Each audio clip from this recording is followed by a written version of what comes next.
'Twas the night before the FISA report, and all through the house all the creatures were stirring, especially the rat. The impeachment report was hung by the chimney with care, and hopes that St. Trump would soon be gone. Well, hello everybody. This is gonna be a little bit of a longer video. Not because of I'm not gonna rant on one thing too long, but I've got a few different things I want to talk about. First off, happy FISA report eve. This is the big day. Today is the 8th, and we are right on the edge of it. From all accounts that I can find, it's going to be big news. So we'll see.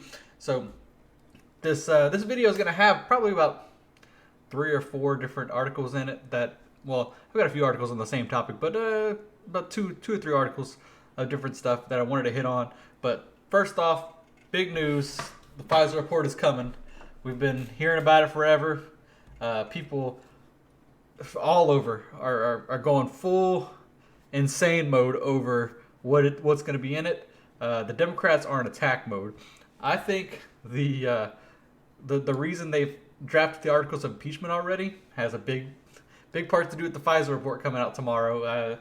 You've seen if you just go on any news station, Yahoo News, CNN, anything like that, all of a sudden QAnon is back in the news because obviously I don't know if you follow this kind of thing. Apparently QAnon is back, and on 4chan, I'm not really into that kind of stuff. Or no, sorry, I said 4chan. I think it's 8chan or one of the chans. They brought up 8chan, I think, again.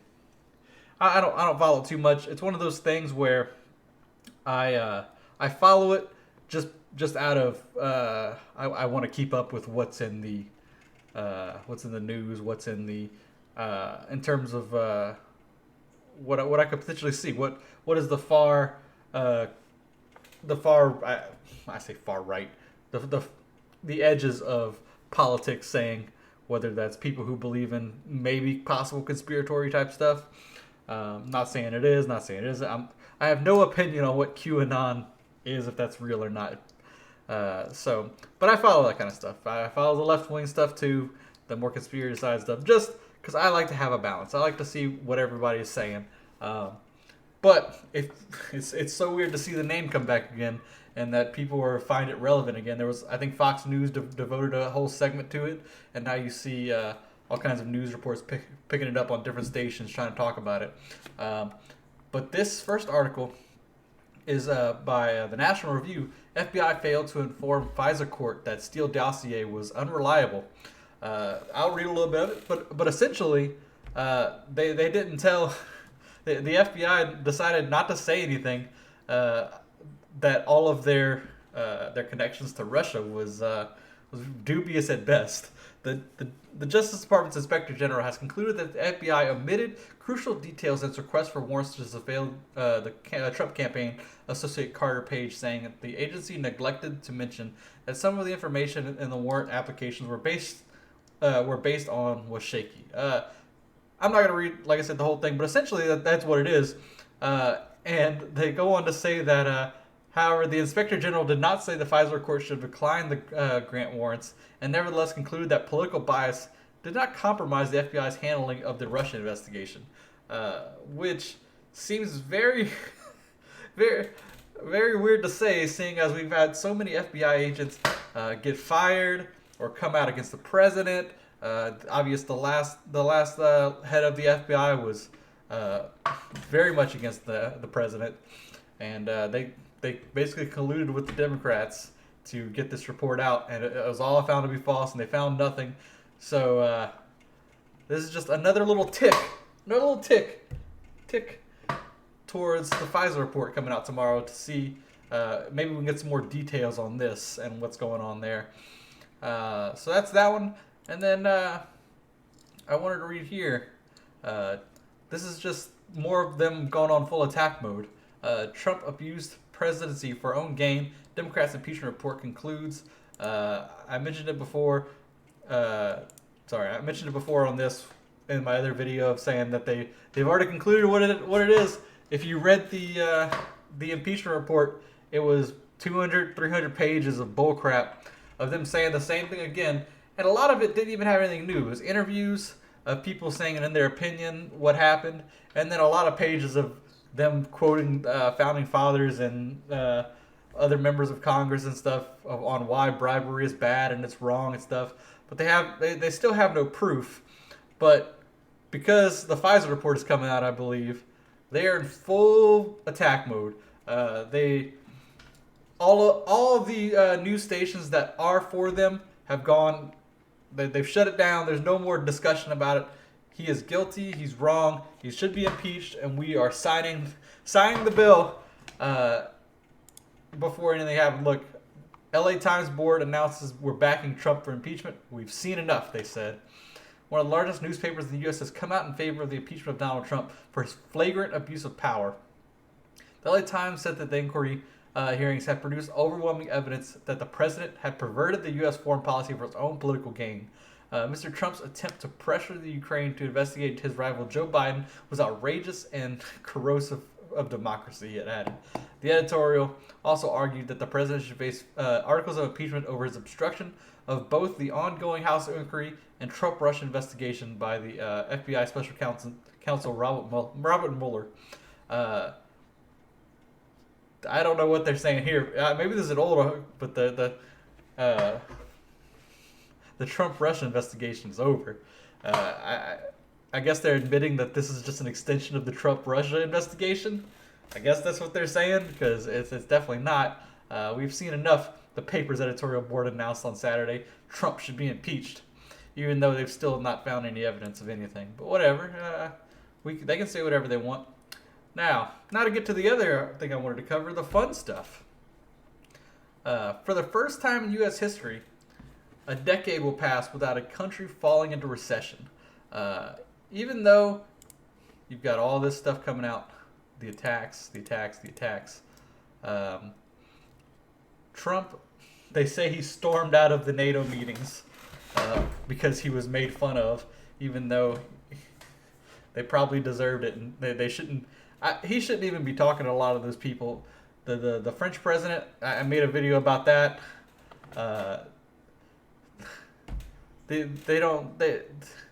You can't hate from outside the club because you can't even get in, is the quote that I think is relevant.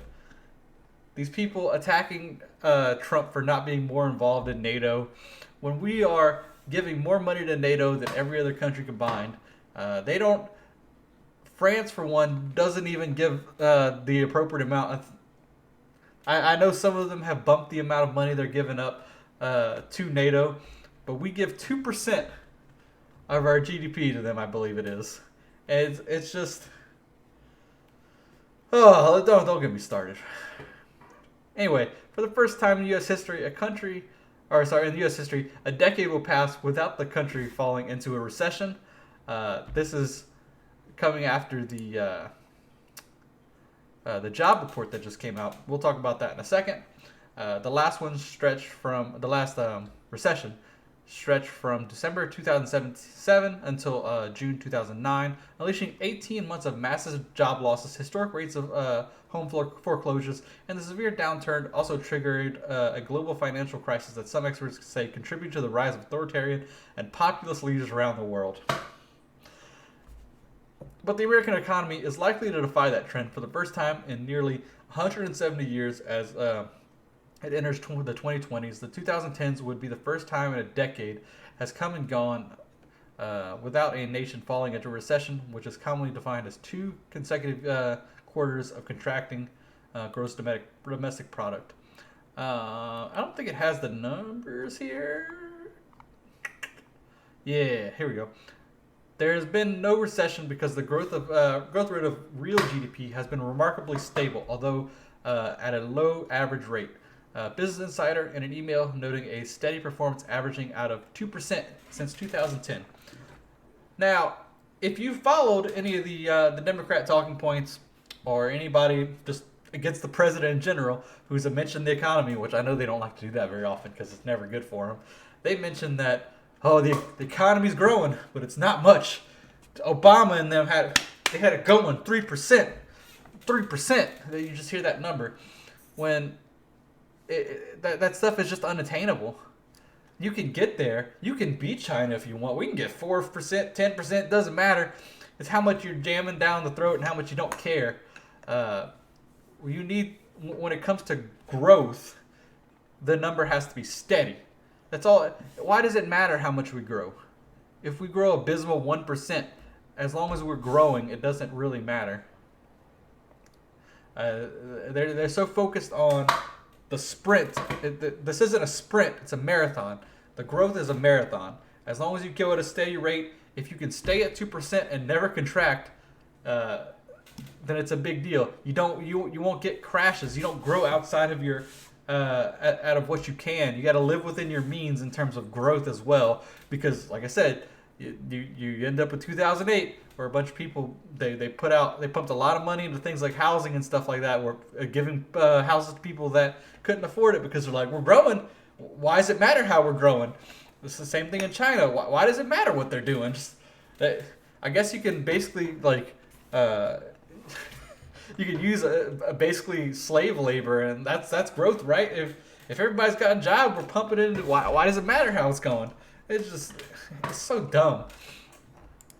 And then you've got people even on CNBC, Mr. Jim Cramer, who was very wrong on the last recession, and he said a lot of dumb things since. But people, for whatever reason, still believe this man. He said, doesn't matter whether you hate Trump. These are the best numbers of our lives. Total non-reform payroll employment rose by 266,000 in November. Job growth has averaged 180,000 per month thus far in 2019, compared with an average monthly gain of 223,000 in 2018. In November, notable job gains occurred in healthcare and in professional and technical services, reports the BLS. The Bureau also noted that the seasonally adjustable unemployment rate dipped from 3.6 to October and 3.5%. So just a little bit. Last year, November 2018, the unemployment rate was 3.7% adjusted. It's not a big change, but we're still at an all-time low. So we're going to complain that it didn't go down further. Additionally, the average hourly earnings for all employees on private non-farm payrolls are up 86 cents. This is another thing people were complaining about. I've got another article here that says, understanding the U.S. economy, lots of rotten jobs. This man is basically going full boomer mode, saying that a lot of the job growth is bad jobs. Well, what do you expect? The economy is always going to be largely lower paying jobs. That's just the way it is. But across the board, there's growth on all fronts, and there is other than farming jobs, everybody's gotten a raise, almost $1 raise. What do you want? When's it going to be enough for these people?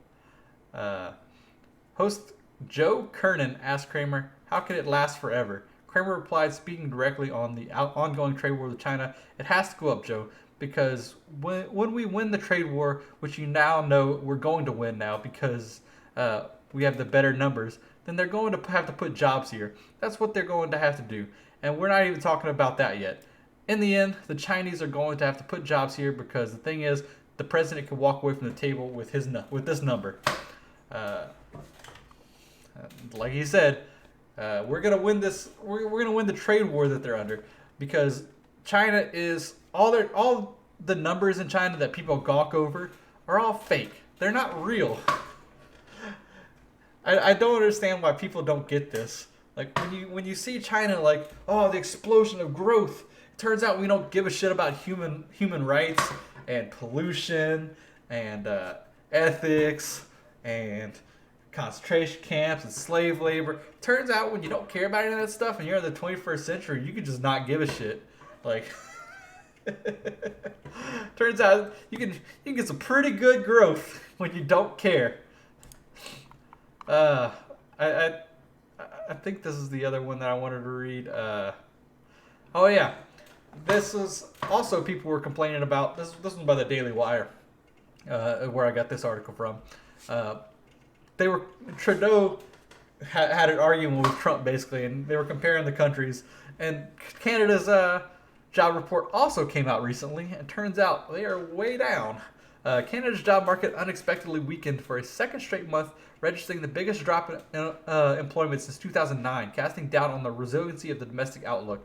The Financial Post reported the economy lost 71,200 jobs in November. Statistics say that said Friday in Ottawa, following a decline of 1,800 prior in the month. The report missed the median economist's forecast of gain of 10,000 jobs. The unemployment rate increased to 5.9%. Percent. Why don't they put a dash there? Percent in the month, from 5.5% in October, the biggest 1 month jump since 2009. The decrease in unemployment was broad based among both goods producing services and service producing sectors. And it's just now you've got people like this guy from the National Interest saying Trump should focus like a laser on the economy, not impeachment. And he has a good point. One thing Trump doesn't do enough is to brag about the economy. That's what's going to win him this election. It's going to be the economy. It's the economy, stupid. I've said it before, and hopefully he can get it through his head.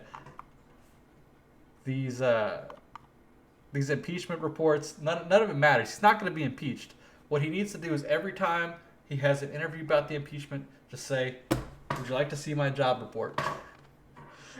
Would you like to know how much everybody's making? Would you like to see that everybody's making more? Would you like to see that black unemployment is at all-time low? Would you like to see that employment in general is at all-time low? Would you like to see that illegal immigration is at all-time low?" Wow, look, this man doesn't. What do they want from him? Like, he has. I don't think what Democrats don't understand is that this man has sealed up his base. Everything that you can ask for from the Republican side, he has fulfilled. You can argue that he's still an ass. You can argue that he's his foot in mouth. He's not a very likable person at times. But in terms of what you want, let's check them off. The border, check. Illegal immigrants, check. Jobs, check. Trade war, check. Getting out of foreign wars, let's get a check there. Trade war, again, check. Being hard on EU and NATO, check. I mean, some things that people don't care about, that I don't care about. There's also checks there. Israel, which some Republicans do care about. He avoided war with Iran so far. That's a check. I'm just rambling at this point, but I've got because he's. What else do you want? In terms of a president who's delivered on his promises, it's coming up nothing but aces for this man.